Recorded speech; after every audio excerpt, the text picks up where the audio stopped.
Hello everyone, कैसे हैं। एक बार फिर पुनः आपके अपने YouTube channel Manisha coaching classes में आपका स्वागत है। स्टूडेंट, उम्मीद करती हूँ आप सब ठीक होंगे, बेहतर होंगे, मस्त होंगे, आपकी पढ़ाई ठीक चल रही होगी। तो स्टूडेंट, हमारे टॉपिक रहने वाला है आज का क्लास 11th का एनसीईआरटी टॉपिक चैप्टर 2 का परमाणु संरचना से।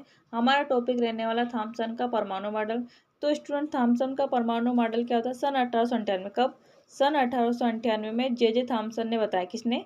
जे थॉमसन ने बताया कि परमाणु कैसा होता है? एक गोलाकार आकृति का होता है। क्या होता है इसमें? गोलाकार आकृति का होता है, जिसकी जो त्रिज्या होती है 10⁻⁻8 सेंटीमीटर पर 10⁻10 मीटर तक होता है।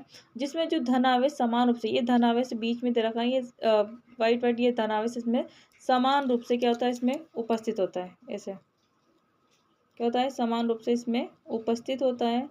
तो स्टूडेंट, हम देखेंगे इसमें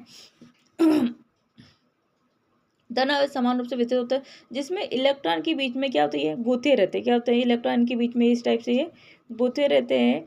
तो तथा यह स्थायी इलेक्ट्रॉनिक विन्यास प्राप्त होता है। इनका क्या होता है? स्थायी इलेक्ट्रॉनिक विन्यास प्राप्त होता है।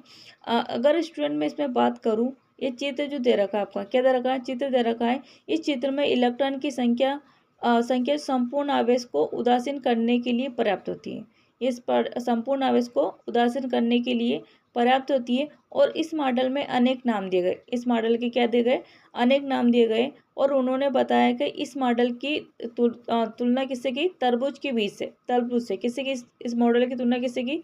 तरबूज से की गई। स्टूडेंट, तो इस मॉडल में प्रमुख विशेषता यहाँ की, जो परमाणु का द्रव्यमान क्या है?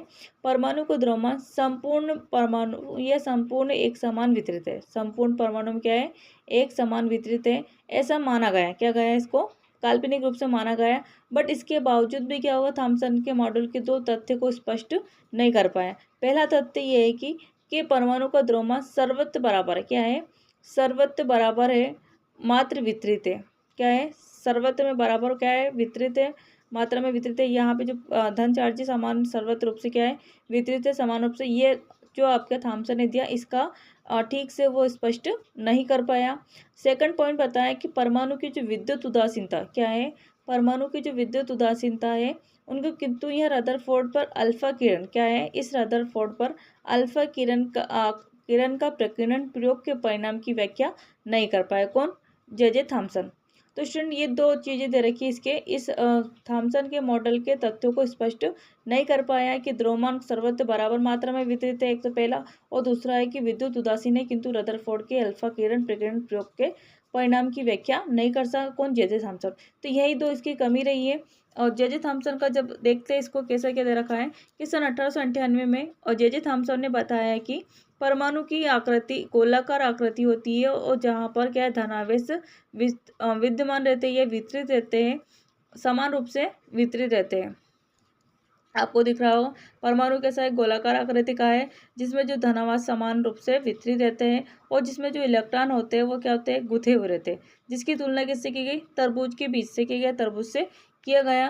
तो ऐसा माना गया है कि स्टूडेंट कि जिसमें इलेक्ट्रॉन के बीच बीच में क्या होते हैं? गुथे रहते हैं। क्या होते हैं? ये बीच बीच में गुथे रहते हैं। और एक ऐसे होते हैं स्थायी इलेक्ट्रॉन होते हैं। क्या होते हैं?